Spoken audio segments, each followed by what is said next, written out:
Absolutely. I mean, look at him. What's a memory of Tamin Lipsey that's going to stick in your mind for a long time? I think there's so many you think about over the years, but like to me, some of those plays where, he chases down the basketball and just makes an elite effort play that nobody else is capable of making. Obviously now that, they've been coined by everybody as Tamin plays, I think those stand out the most to me because those are plays. I've been around this game for a long time and, given the majority of my life to it, and those are plays you never see anybody else make but him. And so those are the ones that are the most vivid, that stand out in my memory. There's so many great things that he does and so much pride that he plays with. But I enjoy those plays the most because they're ones that I know that I have never seen prior to Tamin and unfortunately might not ever see after. What are the emotions for you as a head coach on senior night?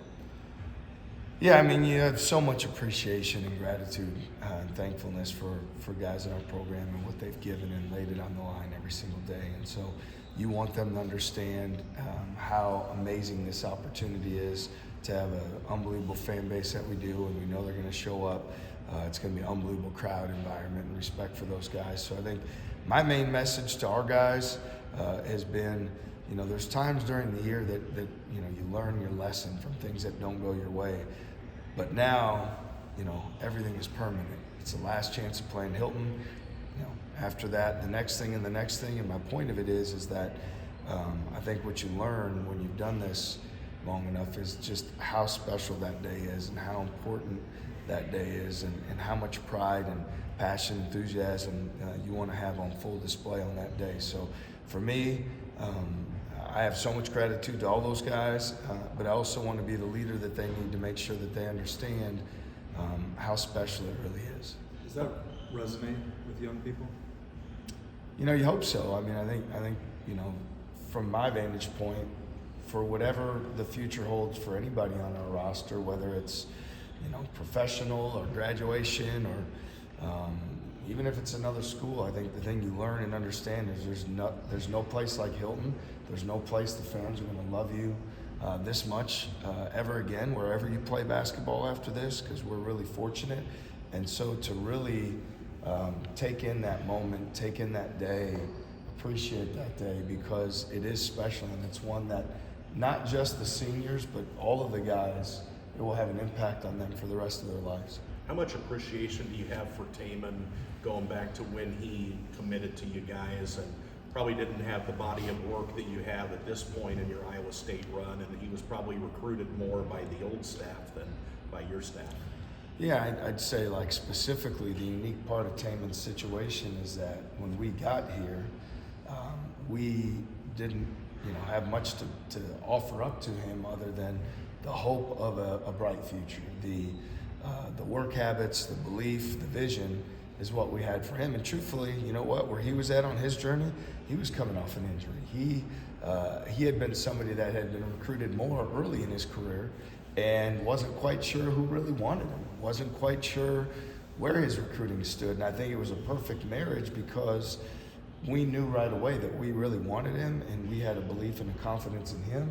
And I think based on where he was at on his journey at that point, he knew the value of somebody who really believed in him and wanted him because he had been through some ups and downs with recruiting where some had come and gone. And so I think it ended up being a perfect marriage of a guy who was at a point in his recruitment where he wanted to be at a place that really wanted him. And it was a coach and a coaching staff and a program that was really looking for somebody that could transcend the program on a daily basis and for the future moving forward. And there's nobody that's ever come into a program and left it in a better place than what Tamin Lipsey's done for Iowa State basketball. What have you seen on the practice court from your team in response to the Arizona game? Yeah, I mean, I felt like at Arizona game, our guys played incredibly hard, physical, competed like crazy. Like there is no question on my end on how hard and physical we played.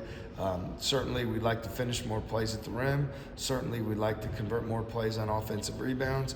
Absolutely, we'd like to shoot the ball with greater consistency. We'd like to have better ball movement. Many of those things that we've been working on. But in terms of this hasn't been a hey, we didn't give it a good effort, now we need to learn our lesson. This is far more about us getting back to the practice habits, us getting back to playing for one another, us, enjoying the opportunity we have to get better every day and having tremendous excitement and enthusiasm about what's in front of us and what's next. You talked about recruiting Tamin. I know one of the first calls you made when you were hired as head coach was to him as a recruit. Where does that rank in terms of the most important phone calls you've ever made as a head coach?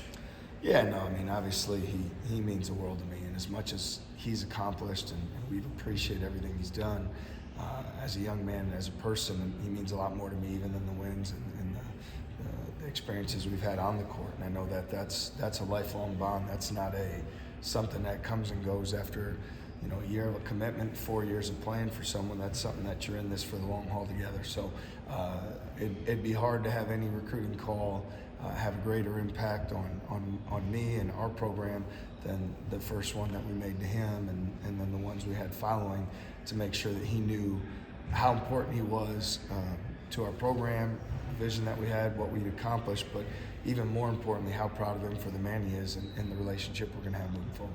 Everything he dealt with in high school with that injury and battling back from that, did that kind of lay the foundation for the man he's become today and how hard it is to get him off the court?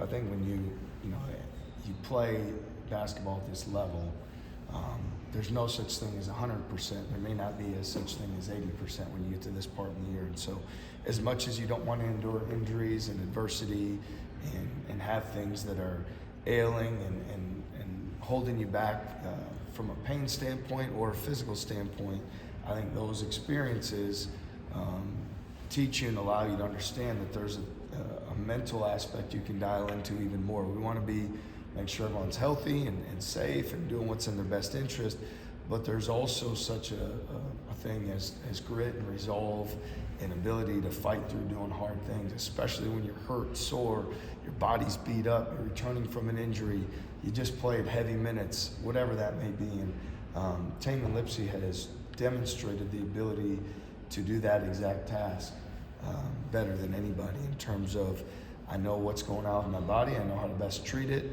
and then I know how to go out and perform on the night of the game to the best of my ability and for my team and for my family and for my coaches and for everybody else, to lay it on the line. And Tamin's certainly done that. And I think, to your point, the experiences he's had early on, you learn from those because they either make you tougher and they develop more grit, or you shut it down and you stop playing or you quit. And he's the opposite of any of those things. When you think back to Tamin's freshman year, how much did he step into that role with, when he committed, it was really as a backup point guard, right, with Hunter, and then you guys had Jeremiah Williams. You guys, I imagine, didn't recruit him to be a day one starter. No, and when we recruited him, again, what we saw is the work habits, the character, the desire to improve. Certainly his talents and speed and playmaking with the basketball and ability to guard the ball stood out. But when we recruited him, it wasn't, hey, you're going to start as a freshman from day one and we're going to put the ball in your hands.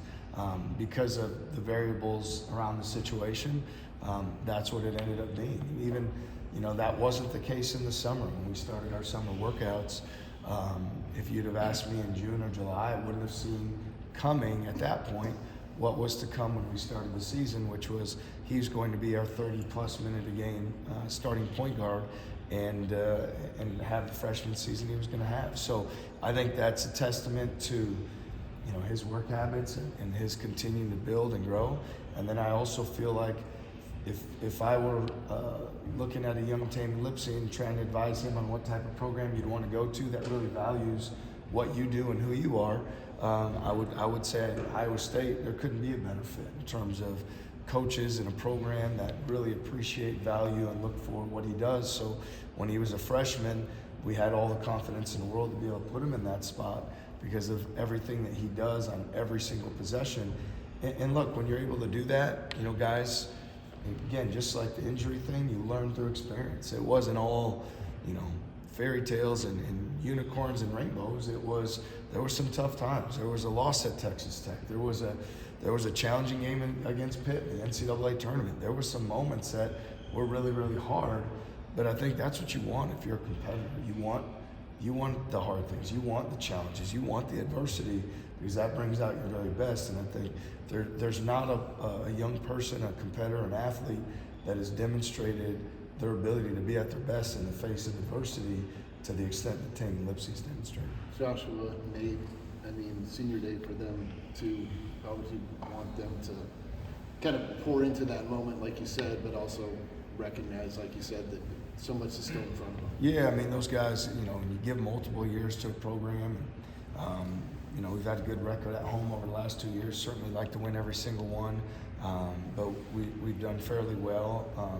I think when it comes down to that last opportunity, you know, things really hit home. And I could tell in practice today with Joshua the urgency, and with Nate the urgency and how important it is. I think, you know, many times it sneaks up on you. You don't realize how quickly it all goes, and now all of a sudden here it is. And I think those guys have meant a tremendous amount to our program. Can't have more gratitude and thankfulness for what they do every single day. They're both warriors. They're everyday guys. I mean, Joshua every single day lays his body on the line for us. You know, Nate's an elite competitor, and so those guys have, you know, they've earned the respect of our fan base, of their teammates, their coaches, those that have come before, and they've worn that jersey with tremendous pride, and we're really proud of them. How have you seen those two specifically just make this place their home and just embracing being part of the community over the last couple of years? You know, I think they both knew coming in what they were signing up for. Unlike Tamin, those guys had 3 years to be able to watch what we were building and how our program was continuing to grow before they came in, and so they knew what it needed to look like. We educated them on the front end of what it would look like on a daily basis.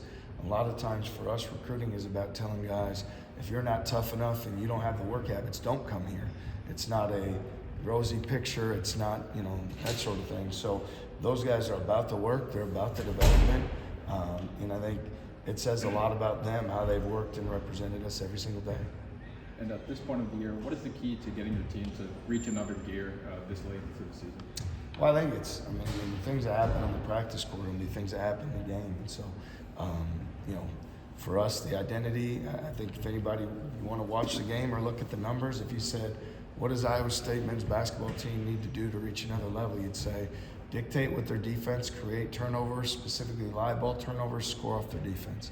You'd say, on the glass, win the rebounding battle. If you want to keep getting better, win the rebounding battle and win it by a greater margin, because right now it's been proven. Every time we win, if we win the rebounding battle, we win the game. So to me, that makes sense that you take tremendous pride in winning that. And then I think on the offensive side, there's a lot of pieces that go into half-court offense, but it's tough with the basketball. It's screen when it's necessary. It's reverse the ball. It's play for each other. It's shoot the ball with confidence, finish at the rim with confidence, go to the foul line with confidence. So I think all of those things go into playing well. I don't think there's not a magic drill or there's not some motivational speech. It's about doing the hard things and doing them with an unbreakable spirit and a will, because your urgency is so high. Because, you know, for all this right now, there is no tomorrow. There's no next time to play in Hilton. And so you got to take advantage of the one you have. Thanks, everyone. Thank you.